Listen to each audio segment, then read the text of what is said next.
আসসালামু আলাইকুম প্রিয় দর্শক, আমি চলে আসলাম দুর্গাপুর কমলারানী দিঘির পার একজন গারো কবিরাজের কাছে। আমি একটা টিপ নিয়ে আসছি অন্যজন রুগী। আমি সকাল 10টায় এখানে এসে পৌঁছলাম, কিন্তু আমি আসার আগেই দেখি কমপক্ষে আরও 1 থেকে 150 রুগী। এখন রুগী জমতেই আছে। কী করব, কিছু ভালো লাগছে না। একটা ভিডিও শ্যুট নিলাম শুধুমাত্র আপনাদেরকে দেখানোর জন্যই।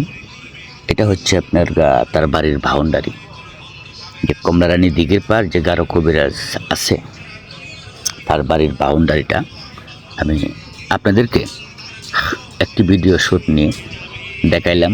যদিও ভিডিওটা একটু লম্বা হতে চলছে, অবশ্যই ফার্স্ট টু লাস্ট ভিডিওটা দেখলেই বুঝতে পারবেন কী পরিমাণ রুগী এখানে আনাগোনা করছে এবং আপনাদের কাছে ফুল গাছটা খুব ভালো কেমন লাগছে বা আপনাদের কী মতামত। এখানে এত রুগী আসে, অনেক ফুল গাছ। এই বিষয়ে আপনাদের কী মন্তব্য অবশ্যই একটু কমেন্ট বক্সে জানাবেন। আর সাথে থাকুন, সবাই ভিডিওটা দেখতে থাকুন। তবে একটা জিনিস আমি দেখলাম, মানে পুরুষের চাইতে মহিলা রুগীটা বেশি। কেন? এইখানে এসে দেখি রুগীটা কিসের ধরনের জানেন? কেউর স্বামী তাকে পছন্দ করে না, কেউর স্বামী তাকে বাদ কাপড় দেয় না। কোনো স্বামী আছে বাহিরে মেয়ে ছেলে নিয়ে ওলামেলা করে। এইগুলা রুগী শুধু, যে হয়তো কেউ কোনো কিছু ধরে ফেলছে, ভূত পিশাচ ধরে ফেলছে। এইগুলা রুগী আমি পাইলাম বেশি। তাহলে বেশিরভাগ মহিলা পাইলাম স্বামীরা পরকে, এগুলা দমন করার তারা এখানে আসছে। কিন্তু ফলাফল কি তা আমি বলতে পারবো না, কারণ আমি তো রুগী হিসেবে এখানে আসি নাই।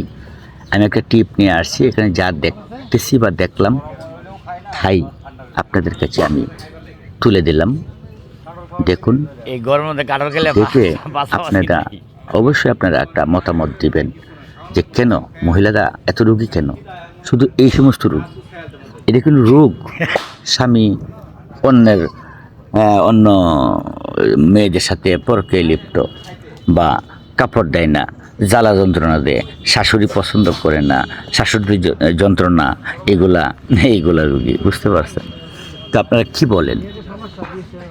যাক, ভিডিওটা অনেক লম্বা হতে চলছে। ভিডিওটা ফার্স্ট হলে আসছে, দেখে আপনারা কি মনে করেন, কীরকম লাগছে আপনাদের কাছে অবশ্যই একটু জানাবেন।